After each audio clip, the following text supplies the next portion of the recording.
Hi, this is Marsha Baleko, and this is my screencast help guide for a database.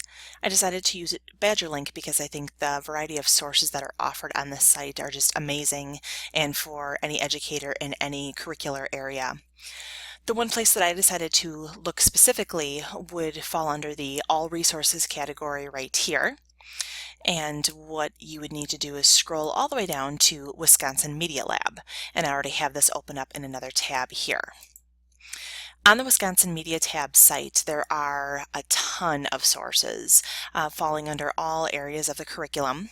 First, we have special collections, math, professional learning, science and technology, arts, digital citizenship, English language arts, social studies, health and guidance, world languages, and environmental ed and agriculture.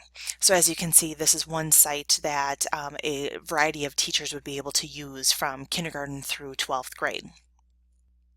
The resource that I'm specifically looking at is the first one here under special collections called Soundzabound, which is a royalty-free music collection. And I have that opened in another tab. What's great about this resource is that it can be used for a variety of needs. You can upload this music for podcasts, PowerPoints, videos, news shows, video yearbooks, digital storytelling, and etc. Something that we need to keep in mind are the laws behind copyright and fair use. As technology is changing, these laws are changing as well. Recently, I attended a conference and was in a session about fair use, and I know that no longer is it a violation if there is a parody that's created with a song, but there seems to be a lot of gray areas with people feeling comfortable with what can we use and what can't we use and when are we doing what we're not supposed to be doing. So using a resource like Soundzabound is a way to ensure that we are abiding by the laws that we need to. So with Soundzabound, there are 4 categories that the music is broken down into. You can also search. I recommend this browse by section right here though. If you go under category, you can see here that there are a variety of types of music and sound effects that can be uploaded. You can also download these as well so that you can use them multiple times. Underneath the volume browse by, there are a few less resources here because it's one specific area. The time cuts come in handy because you can decide which or how long you want the time to run by. So you can look at 15 seconds, 1 minute, 30 seconds, or full length. And again, there are a variety of resources here. And then finally, title. And this is where there are many pages. And you can see here it's listed by the artist, the title, the category, and then finally length here. That is probably the most helpful portion in my mind because if you know how long your project is, it might be easier to be able to pick out music depending or to go along with the length. There are 2 separate areas here, the play and the download. For the play, that is the area that you can preview the music first. The download is where you download the music. So for instance, if I wanted to listen to this third option here, I would press play.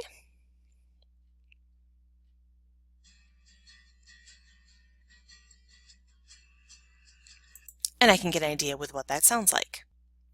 Probably the most important thing to remember about this resource is that you just need to have the time to play around with it because it does offer a lot of choices. So the area that I'm going to utilize this specifically for is an Animoto project that I have started with my daughter Bailey and her horse Peach. Part of Animoto is that there is music underneath this program as well, but if there is something that I specifically wanted through Soundzabound, this is another area where that resource is great to use. So what I need to do is go back into Soundzabound at this moment. I'm under the category browse by. I like Beethoven. Specifically, I'm looking for a song that's approximately 30 seconds in length. For Release is one of my most favorite songs. So here again, I can either play it with a preview or I can download it. Once I click download, it starts the download. And what I can do is go back into my Animoto video. Here under the music, I can go under upload songs. And as you can see, I've been playing around with this. So what I can do is hover over the options and see how long the songs will be here for. They vary with either 15 or 30 seconds. So because my video is going to end up being 30 seconds, I want this option. So I click it, press open, It goes fairly quickly with uploading the song, and once the song is uploaded, it's then taken it from Soundzabound, so I've replaced the Animoto options with the song that is royalty-free music. So I'm going to press save, and now you will see that my music is actually here. So again, Soundzabound is one of those resources that we are able to use without fearing breaking copyright or fair use laws. So I hope you enjoyed my database screencast on Soundzabound.